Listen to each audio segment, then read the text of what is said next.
Hello दोस्तों, welcome back to नई video. मेरा नाम है राहुल और मेरे चैनल का हार्दिक स्वागत है। जैसा कि आप जानते हैं कि इंडिया में नेचुरल रिसोर्सेज का उपयोग हो रहा है और नेचुरल रिसोर्स धीरे धीरे खत्म हो रहे हैं। एंड गाड़ियों में जो भी उपयोग होता है नेचुरल रिसोर्सेज के रूप में सीएनजी, डीजल, पेट्रोल, वो दिन पे दिन लुप्त होते जा रहे हैं उनके संसाधन, और फॉसिल फ्यूल खत्म होते जा रहे हैं। तो ऐसे में हमें जरूरत है एक ऐसे फ्यूल की जो कि फ्यूचर का एस्पेक्ट बन सके और फ्यूचर में हम उसे उपयोग में ला सकें। तो इसी रूप में एक फ्यूल है जिसे हम हाइड्रोजन गैस बोलते हैं, और हाइड्रोजन फ्यूल है जिसको हम उपयोग में ला सकते हैं। और हाइड्रोजन की अमाउंट इस नेचर में बहुत ज़्यादा है। तो इस बहुत ज़्यादा जो गैस है और हाइड्रोजन के रूप में है, इसको हम कैसे उपयोग में ला सकते हैं, तो ये सबसे बड़ा सोचने का विषय है। तो इसी विषय को देखते हुए the national green hydrogen mission एक पारित हुआ है, जिसके अंतर्गत नेट जीरो एमिशन होगा 2070 तक। यानी कि जितने भी हमारे पास संसाधन हैं, जितने भी हम उपकरण यूज करते हैं, तो उन उपकरणों में हम नेचुरल रिसोर्सेज का उपयोग नहीं करेंगे, फॉसिल फ्यूल्स का उपयोग नहीं करेंगे, पेट्रोल, ऑयल, ये सब का उपयोग नहीं करेंगे। आने वाला जो समय है हम ग्रीन हाइड्रोजन पे शिफ्ट हो जाएंगे, क्योंकि समय की ये मांग है कि हमें अपने क्लाइमेट पे ध्यान देना ही पड़ेगा। जैसा कि आप जानते हैं कि हमारी जो इंडस्ट्रीज हैं वो काफ़ी ज़्यादा कार्बन डाइऑक्साइड फेंकती हैं, और काफ़ी ज़्यादा कार्बन डाइऑक्साइड एमिट करने के चक्कर में हमारे क्लाइमेट पे बहुत ज़्यादा बुरा असर पड़ रहा है। जो G20 की समिट हुई थी उसमें ये बात हुई थी कैसे हम हाइड्रोजन गैस का उपयोग कर सकते हैं एज ए फ्यूल, ताकि हम अपने जो क्लाइमेट पे बुरा असर पड़ रहा है कार्बन डाइऑक्साइड से, उससे राहत मिले और हमारे आने वाली पीढ़ियों को भी जीने का मौका मिले। बिकॉज जैसे जैसे धुआं बढ़ रहा है तो यहाँ पे रहने के लिए ऑक्सीजन की मात्रा कम हो रही है और कार्बन डाइऑक्साइड की मात्रा ज़्यादा होती जा रही है। चाइना के बहुत से शहर तो ऐसे हैं जिसमें आप ऑक्सीजन सिलेंडर के साथ ही अपना गुजर बसर कर सकते हैं, बिकॉज वहाँ पे कार्बन डाइऑक्साइड की मात्रा बहुत ज़्यादा बढ़ गई है, क्योंकि वहाँ पे इंडस्ट्रीज जो हैं वो लगातार कार्बन डाइऑक्साइड फैला रही हैं। तो कार्बन डाइऑक्साइड फैलने की वजह से जो लंग डिजीज के पेशेंट हैं और जिन्हें अस्थमा जैसी डिजीज है, तो उन्हें इससे बहुत ज़्यादा दिक्कत है। तो वो कोशिश ये करते हैं कि अपने साथ ऑक्सीजन सिलेंडर या इनहेलर जैसी चीज़ें रखें, जिससे कि उन्हें अपनी बीमारी में राहत मिले। इस the national green hydrogen mission के अंतर्गत जो भी हम एनर्जी के सोर्स उपयोग में लाते हैं वो हमें टोटली ग्रीन हाइड्रोजन पे शिफ्ट हो जाना है 2070 तक। तो ये 2070 तक हमें ये फासला तय करना है जिसमें नेट जीरो एमिशन करना है। यानी कि जो भी अगर हम 2 व्हीलर्स, 3 व्हीलर्स और 4 व्हीलर्स गाड़ियां उपयोग में लाते हैं तो उससे धुआं जीरो होना चाहिए। तो ऐसी सोच है हमारी और ऐसी सोच है हमारी सरकार की।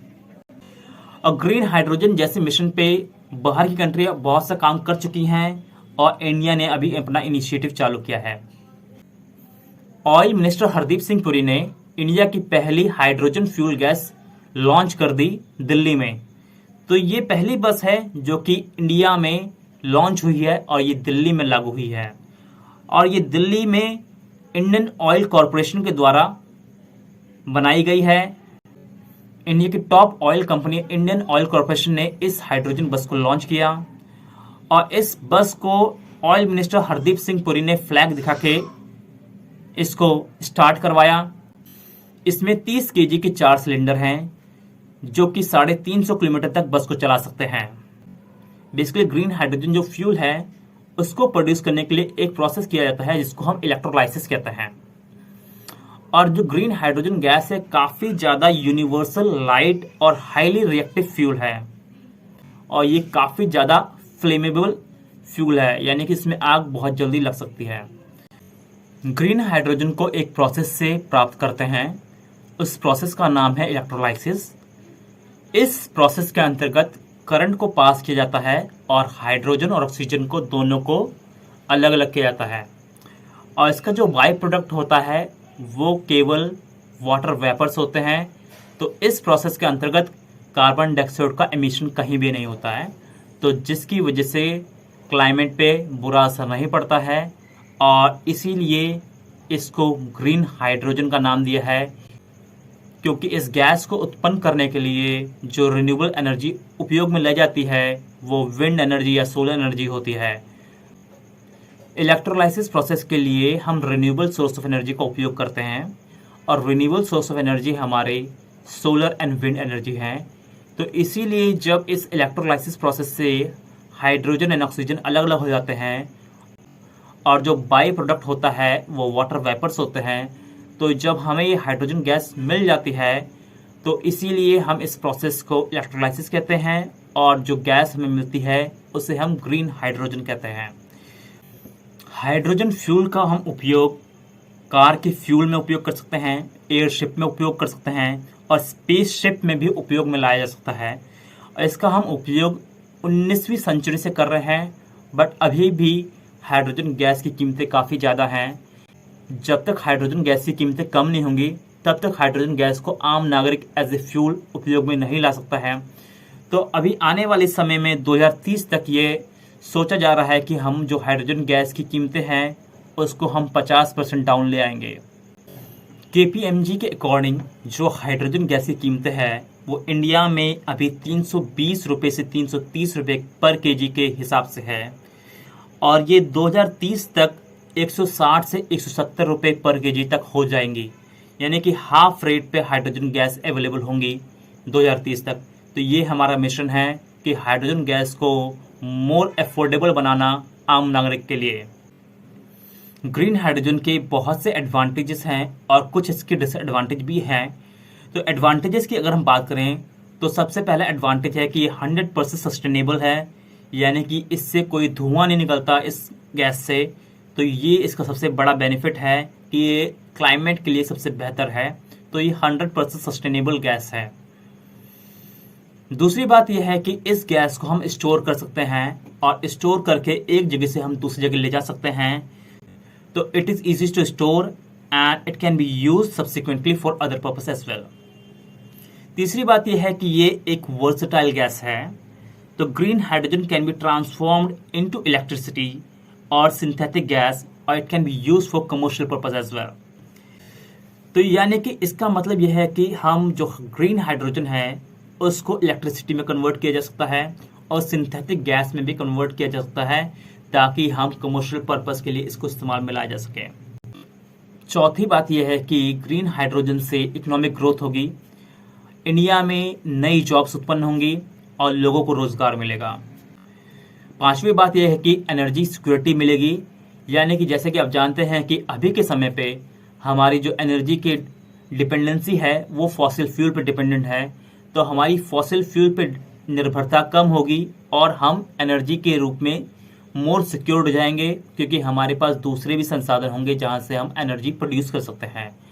तो एनर्जी सिक्योरिटी के लिए हाइड्रोजन एज ए फ्यूल का होना बहुत अच्छा होगा। छठी बात यह है कि ग्रीन हाइड्रोजन आने से हमें डाइवर्सिफिकेशन मिलेगा, यानी कि हमारे पास ऑप्शन होगा कि हम क्रूड ऑयल पर डिपेंड हों, पेट्रोल ऑयल का यूज़ करें या हम ग्रीन हाइड्रोजन को उपयोग में लाएं। तो डाइवर्सिफिकेशन में बहुत महत्वपूर्ण भूमिका अपनाएगा ग्रीन हाइड्रोजन। चलिए अब हम बात कर लेते हैं क्या इसकी डिसएडवांटेजेस हैं। तो पहली डिसएडवांटेजेस तो ये है कि इसकी कॉस्ट बहुत ज़्यादा है। हाइड्रोजन गैस की कॉस्ट है 320 से 330 रुपये पर केजी और 2030 तक ऐसा अनुमान है कि हम 160 से 170 रुपये पर केजी तक ले आएंगे।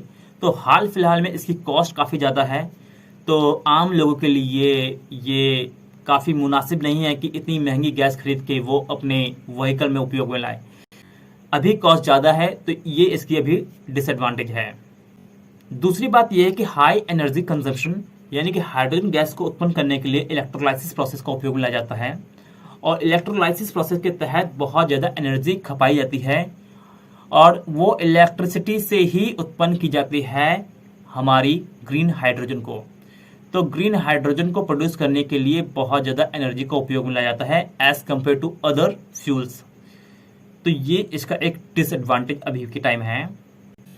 तीसरी बात यह है कि इसमें सेफ्टी इशू है, क्योंकि हाइड्रोजन गैस जो होती है काफ़ी ज़्यादा वॉलेटाइल है और काफ़ी ज़्यादा फ्लेमेबल है, यानी कि इसमें आग लगने का डर बहुत ज़्यादा होता है। तो ये इसमें एक सेफ्टी कंसर्न है जो हाइड्रोजन गैस में होता है। इंडिया में हाइड्रोजन सिटीज़ के नाम से एक न्यू कॉन्सेप्ट चालू हुआ है जिसमें इंडिया के जो शहर हैं उनको आत्मनिर्भर बनाया जाएगा ताकि वो भी हाइड्रोजन गैस का प्रोडक्शन कर पाएँ।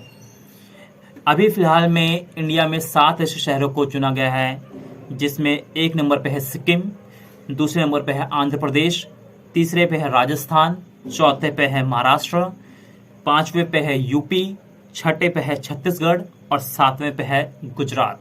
तो इन 7 सिटीज़ में हाइड्रोजन गैस का प्रोडक्शन बढ़ाया जाएगा और हाइड्रोजन गैस को एज ए मेन फ्यूल के रूप में उपयोग में लाया जाएगा।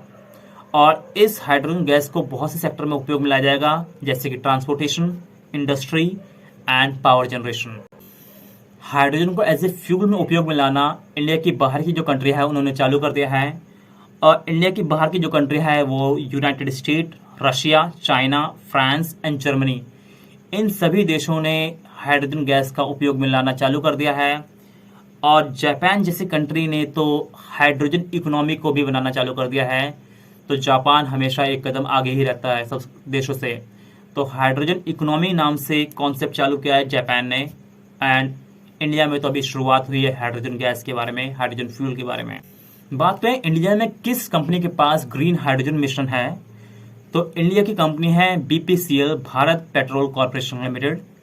उसने जिम्मा उठाया है कि 1000 मेगावाट का प्रोडक्शन किया जाएगा 2027 तक।